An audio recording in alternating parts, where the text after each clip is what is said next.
కుమారుడు వచ్చినప్పుడు వారికి త్వరగా న్యాయం తీర్చును. 7 దేవుడు తాను ఏర్పరచుకుని వారి దివారాత్రులు తనకు వచ్చి మొరపెట్టుకొని చిన్నగా వారికి న్యాయం తీర్చడా? ఆయన వారికి త్వరగా న్యాయం తీర్చును. వారి విషయమే కదా దీర్ఘశాంతం చూపుతున్నాడు. అయినా కానీ మనిషి కుమారుడు వచ్చినప్పుడు భూమి మీద విశ్వాసం ఇది యేసు ప్రభు వారు మాట్లాడుతున్న మాట 2025 సంవత్సరాల క్రితము మాట. భూమి మీద విశ్వాసం కనుగొనునా. ఆ మాటలు పట్టుకొని దేవా మీరు కనుగొనున్నప్పుడు నాలో విశ్వాసం ఉండాలని ప్రార్థన చేసుకుంటాం. అప్పుడు ఎప్పుడో ప్రభు మాట్లాడిన క్వశ్చన్ మార్క్ అది. భూమి మీదకి వచ్చినప్పుడు విశ్వాసం కనుగొంటానా? ఎన్ని ఏండ్లు అయిపోయింది, ఇప్పటికి ఎన్ని వందల సంవత్సరాలు అయిపోయింది, వేల సంవత్సరాలు అయింది కదా. ఆ మాటను పట్టుకొని దేవా మాలో విశ్వాసం కనుగొంటానా అని నువ్వు ఆశ్చర్యపడుతున్నావే, నిజంగా నేను విశ్వాసంలో నిలిచి ఉంటున్నట్లుగా నాకు కృపనివ్వవా అని వేడుకుంటావా? నా మాట అర్థమవుతుందా? అర్థమైతే స్తోత్రం చెప్పండి. చాలా భయంకరమైన రోజులండి. ఎంత ప్రమాదకరమైన రోజులంటే చాలా చెడ్డ రోజులు ఇవి. లోకానికి కాదు, చెడ్డ లోకానికి కాదు, మనకి ఏర్పరచబడిన వారు సైతము నిజంగా చాలా కష్టమైన దినాల్లో ఉన్నాం. మరి మీకు ఎంత అర్థమవుతుందో కానీ చాలా కష్టంగా, చాలా కష్టకర పరిస్థితుల్లో విశ్వాసం కాపాడుకోన జాగ్రత్త పడాల్సిన టైం ఇది. అప్పటి వరకు విశ్వాసంలో ఉండి ఉండి ఉండి ఉండి ఉండి ఉండి ఉండి గొప్ప గొప్ప విశ్వాసం కనపరిచి కూడా ఒక రెప్పపాటులో విశ్వాసం నుండి జారిపోతున్నారు. అంతవరకు పరిశుద్ధంగా నడిచి నడిచి నడిచి నడిచి నడిచి కృపలో తొలగిపోతున్నారు. పునాదులు బయటపడుతున్న కాలం అనొచ్చు దీన్ని. పునాదులు అర్థమైందా? పునాదులు బయటపడటం అంటే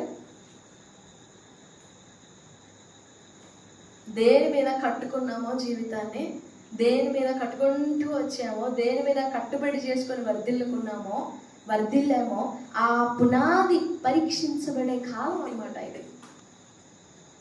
మనం ఎలా కట్టుకున్నాం మన జీవితాన్ని? గట్టిగా బండ మీద కట్టుకున్నదైతే రాలిపోదు. బండ మీద కట్టుకున్నదైతే వరద రాని, తుఫాన్ రాని, గాలి వచ్చి గట్టిగా ఆ ఇంటి మీద కొట్టని, ఆ ఇల్లు ఎన్నైనా రాని అది కూలిపోదు. బండ మీద కట్టబడినదైతే నిజంగా నా పునాది ఎలాంటిది? మన పునాదులు ఎలాంటివి? పెద్ద పెద్ద విశ్వాసులు, గొప్ప గొప్ప వారు కూడా జారిపోతూ అంతవరకు కొనసాగలేక జారిపోతున్నవారు. చాలా భయంకరమైన దినాల్లో ఉన్నాం మనం. మన విశ్వాసాన్ని ఎంత జాగ్రత్తతో కాపాడుకోవాలి. కొంచెం రెప్పపాటున ఏమరపాటు వచ్చిందా, మంపు వచ్చిందా, మత్తు వచ్చిందా, సరాసరిపోయి కోపంలో ఎదుర్కొంటాం. విశ్వాస విషయంలో చాలా వివేకంగా మనం కట్టుకుంటూ ఈ పరిచయలో కట్టుకుంటూ వస్తున్న ఈ సత్యాన్ని, ఈ విశ్వాసాన్ని నిలబెట్టుకోవడం చాలా కష్టతరం. చాలా భయంకరంగా ఉన్నాయి పరిస్థితులు. కూలిపోతామేమో, తొలగిపోయిన వాళ్ళు ఉన్నారు.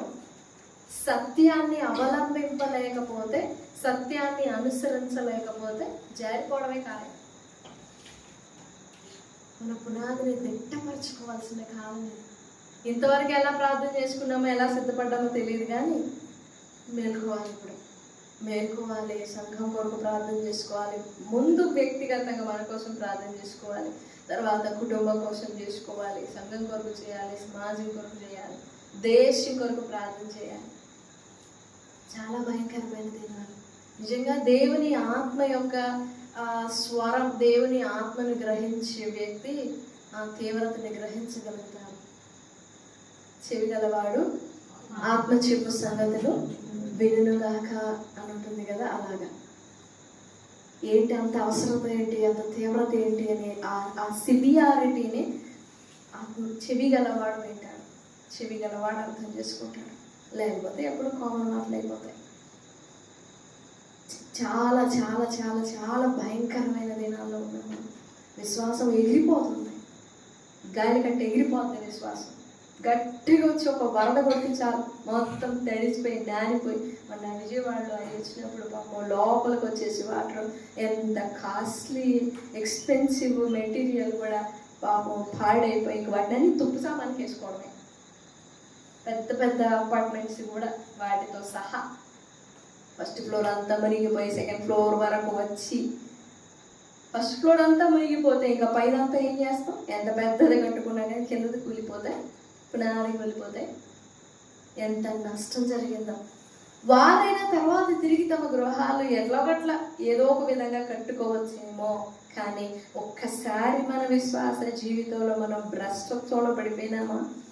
ఒక్కసారి విశ్వాస విషయంలో హృదయం మోయబడినదా, ఇంకా నో ఛాన్స్.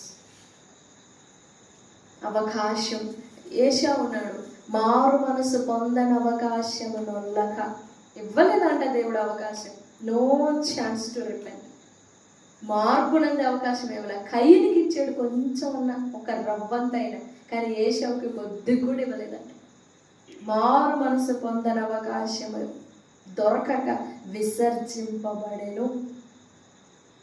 నేను ఆ రాలిపోయిన గుంపులో, అవిశ్వాసంలో, అవిధేయతలో, శనిగి గొనిగి, విశ్వాస దృష్టితో చూడలేక, గ్రహించలేక, మార్గం కానరాక, ఆ నడిపింపును అర్థం చేసుకోలేక, మేఘాన్ని, ఆ అగ్నిని అర్థం చేసుకోలేక, ఆ మహిమ సన్నిధిని అర్థం చేసుకోలేక, శనిగి గొడిగి గ్రహింపక అరణ్యంలో రాలిపోయారు. వారు బ్రతికిందే రాలిపోవడానికి అన్నట్టుగా.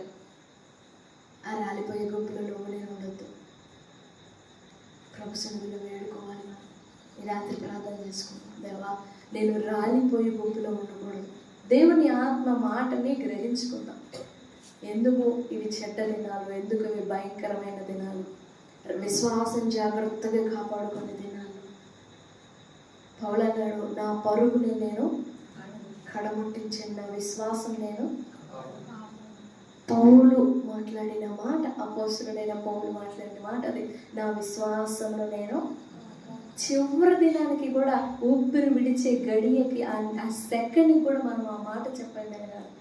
నేను పట్టుకున్న విశ్వాసాన్ని, నేను పొందిన విశ్వాసాన్ని, నేను ధరించుకున్న విశ్వాసాన్ని నేను కాపాడుకున్నాను. నేను గ్రహించిన సత్యాన్ని నేను కాపాడుకున్నాను. నా సాక్ష్యం కాపాడుకున్నాను, పరిశుద్ధత కాపాడుకున్నాను, మనస్సాక్షి కాపాడుకున్నాను.